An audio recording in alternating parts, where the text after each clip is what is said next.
अगर आप ये कहानी सुन रहे हो तो हो सकता है ये कहानी आपके बारे में ही हो, क्योंकि ये सिर्फ एक इंसान की कहानी नहीं है। ये हर उस इंसान की कहानी है जिसे कभी न कभी टूटने के बाद भी जिंदा रहना पड़ा। ये कहानी है एक ऐसे लड़के की जिसके पास ना पैसा था, ना पहचान और ना ही कोई सहारा, लेकिन उसके पास एक चीज थी, खामोशी। और कई बार खामोशी सबसे खतरनाक ताकत बन जाती है।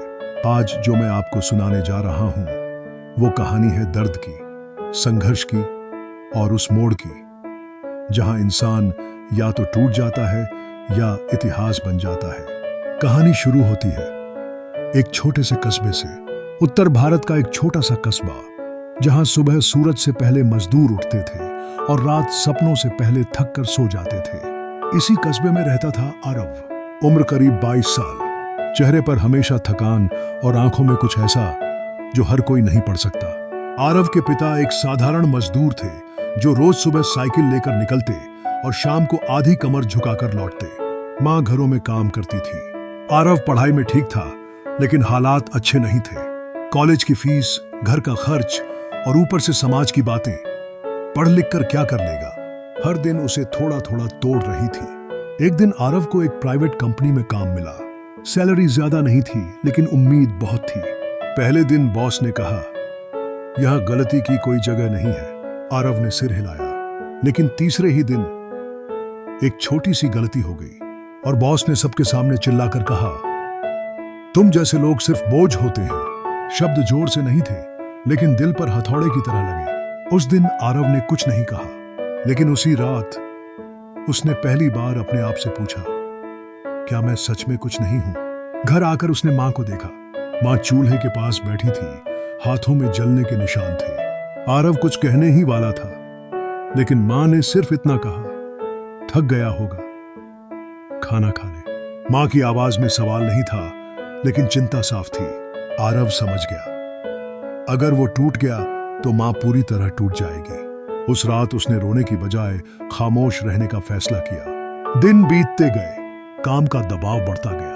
एक दिन कंपनी ने अचानक कहा, अब तुम्हारी जरूरत नहीं। कोई नोटिस नहीं, कोई वजह नहीं, बस एक लाइन। आरव सड़क पर खड़ा था, हाथ में बैग और दिमाग में सन्नाटा। उस दिन उसे पहली बार लगा जमीन उसके पैरों के नीचे से खिसक रही है। उस रात बारिश हो रही थी। आरव देर तक सड़क पर घूमता रहा। फोन में बैलेंस नहीं था, घर जाने की हिम्मत नहीं थी। एक पुल के पास आकर वो रुका। नीचे बहता पानी, ऊपर अंधेरा आसमान। एक पल को उसके दिमाग में आया, सब खत्म कर दूं। लेकिन तभी किसी बच्चे की हंसी सुनाई दी। वो बच्चा अपने पिता के साथ बारिश में भीग रहा था। आरव की आंखों से आंसू निकल आए। उसने खुद से कहा, अगर आज हार गया तो हमेशा के लिए हार जाऊंगा। अगले दिन आरव ने फैसला किया, अब शिकायत नहीं, अब बहाने नहीं। उसने छोटा सा काम शुरू किया, मोबाइल रिपेयर सीखना। लोग हंसे, डिग्री लेकर यह करेगा, लेकिन आरव चुप रहा। हर दिन 12-14 घंटे काम, सीखना और फिर से सीखना। रात को थकान होती, लेकिन दिल में एक आग जलने लगी थी। 3 महीने बाद आरव ने पहली बार खुद कमाया। राशि बहुत कम थी, लेकिन वो उसके लिए किसी खजाने से कम नहीं थी। उसने मां के हाथ में पैसे रखे। मां ने कुछ नहीं कहा, बस सिर पर हाथ रख दिया। वो स्पर्श आरव के लिए दुनिया की सबसे बड़ी सैलरी थी। काम बढ़ने लगा, लेकिन मुश्किलें भी।